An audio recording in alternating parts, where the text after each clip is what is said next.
And I want to say a few words at the top about the film you're about to see, which is made by a very interesting man who's sort of an intriguing footnote in Hollywood history, a somewhat misunderstood footnote in Hollywood history. The film you're about to see is the first of many collaborations between Hugo Haas and Cleo Moore.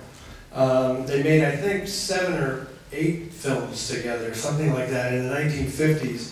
And Hugo Haas is a fascinating character because he was quite a well-known producer, writer, director in his native Czechoslovakia in the 1930s, and was somewhat renowned as a comedian and had a tremendous reputation in his homeland, and had even made some films there that were obviously thinly veiled metaphorical films about the rise of the Nazis, which certainly brought him to the attention of the Third Reich.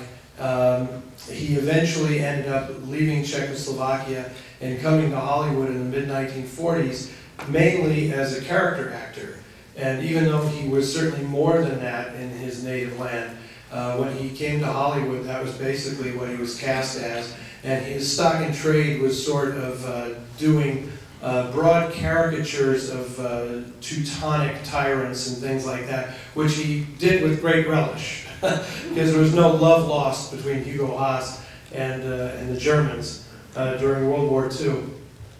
But he really carved this unusual niche for himself in the 1950s because really, when you think about it, there were very, very few people in Hollywood who were producing, writing, directing, and acting in their own films. In fact, the only other person who really achieved that was a guy by the name of Orson Welles. And although no one is going to mistake Hugo Haas for Orson Welles, it was fascinating that he was able to do this during the 1950s when he realized, well, you know, as long as I can shoot these films cheaply and under budget and independently, I can carve out a really interesting career for myself here in Hollywood. The studios would not really support what he was doing. And frankly, many people have come up to me and said, when are you going to do a Hugo Haas Film Festival?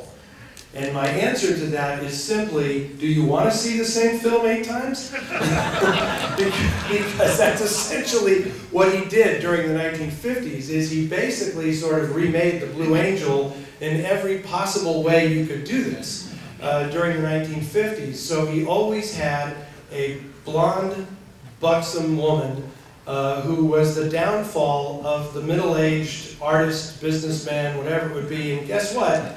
That guy was generally played by Hugo Haas himself. So he figured out how to make a little cottage industry out of, frankly, this one storyline.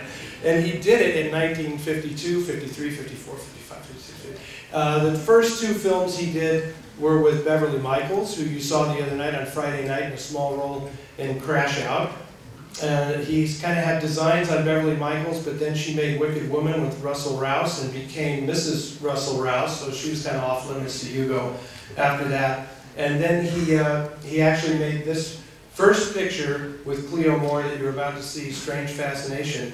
And Cleo Moore is a very interesting story in her own right. The buxom blonde from Baton Rouge, actually named Cleo Moore, and was sort of the poor man's Marilyn Monroe in the 1950s, and very much her career is entwined with Hugo Haas's career, and she was quite notorious in the 50s. Her claim to fame, well, not her claim to fame, but she had a bit of a scandal in 1955 when she did a little promo on Chicago television with a guy named John Eigen, and they did this TV show where they wanted to have the longest kiss in television history.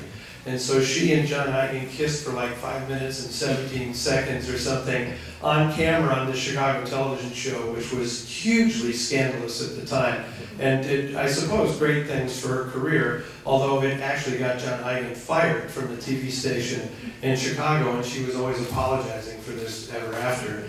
But eventually she actually got out of the movie business because she couldn't escape playing the buxom blonde from Baton Rouge, and married a real estate magnate, and retired happily and successfully, and sadly died very early at only 45 years of age in her sleep in 1968 or something like that. Anyway, this is the first of many films that she made with Hugo Haas.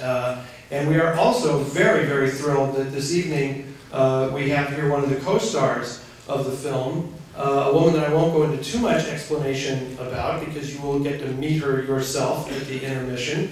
But playing the role of June Fowler in the film tonight is the fabulous Karen Sharpe Kramer.